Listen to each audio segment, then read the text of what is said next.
చిత్తూరు జిల్లా కుప్పం శాంతిపురం మండలం బోయినపల్లి గ్రామంలో శ్రీ అంగాల పరమేశ్వరి దేవాలయ మహాకుంభాభిషేకం ఘనంగా జరిగిందని ఆలయ ధర్మకర్త చంద్రశేఖర్ తెలిపారు. ఈ సందర్భంగా ఆయన మాట్లాడుతూ మహాశివరాత్రి సందర్భంగా శ్రీ ప్రసన్న అంగాల పరమేశ్వరి అమ్మవారి ఆలయ కుంభాభిషేకం వేద పండితులతో అగ్నిగుండం ఏర్పాటు చేసి ఘనంగా హోమాలు నిర్వహించడం జరిగిందని, అదేవిధంగా ప్రతి అమావాస్య నాడు శ్రీ అంగాల పరమేశ్వరి అమ్మవారి శ్మశాన కోలి కార్యక్రమం అతి వైభవంగా నిర్వహించడం జరుగుతుందని, ఈ కార్యక్రమానికి భక్తులు పెద్ద సంఖ్యలో పాల్గొని అమ్మవారి కృపకు పాత్రలు కావాలని కోరారు.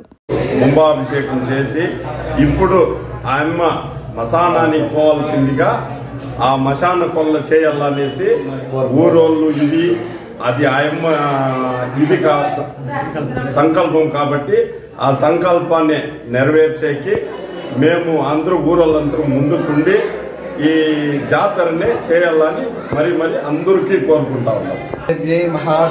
ఓం అంగాళ పరమేశ్వరుని నాగా మహాశివరాత్రి పండుగ రోజు పూల గంపలతో శక్తికరం అంటే ఊరిని కాపాడేదానికి అమ్మవారి యొక్క దివ్య స్వరూపం ఆ శక్తికరంగా దిగి అమ్మవారు ఈ పొలం దగ్గర ఇంకా ఊరికి అమ్మవారి గుళ్ళకి చేరేటప్పటికి ఆ అమ్మ శక్తి ఆవాహనై ఆ కరగం ద్వారా అమ్మవారు వచ్చి గుళ్ళ ఆవాహనై కొలువై ఉంటుంది. అప్పుడు ఈ అమ్మవారి ఊరందరినీ కాపాడుతున్న ఒక నమ్మకంతో అమ్మవారిని పూజిస్తాం. ఆయన వల్ల మరుసటి రోజు జరుపుతాం. ఎందుకంటే బ్రహ్మ యొక్క కపాలం ఆ శివుని చేతికి అనుకుంటుంది కాబట్టి అది బ్రహ్మదేవుడికి 5 తలలు ఉంది కాబట్టి ఒక తలని శివుడు కిల్లేస్తాడు. ఆ కిల్లినప్పుడు ఆ సరస్వతీదేవి బ్రహ్మశాపం పెట్టేస్తాడు. బ్రహ్మశాపం పెట్టినప్పుడు పరమేశ్వరుడు పైత్యమెక్కి మశానంలో ఉంటాడు.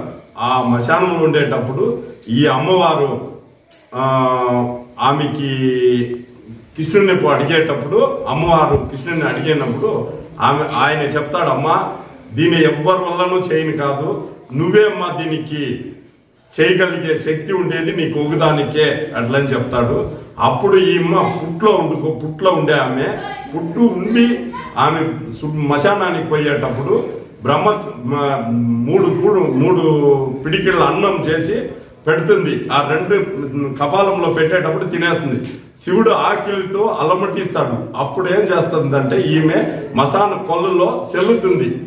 మశానం కొల్ల ఇడ్చినప్పుడు ఆ బ్రహ్మ కపాలం అనేది ఆయన పరమేశ్వరుని చేయి వదిలి బయటికి పోయేటప్పుడు ఆమెని సంహారం చేసి అప్పుడు వీళ్ళిద్దరూ అర్ధనారీశ్వరుడుగా ఇక్కడికి ఉంటారు అనేది ఇది మా పూర్వీకుల కథ. మరిన్ని అప్డేట్స్ కోసం మన HN9 టీవీ ఛానల్ ని సబ్స్క్రైబ్ చేసుకోండి.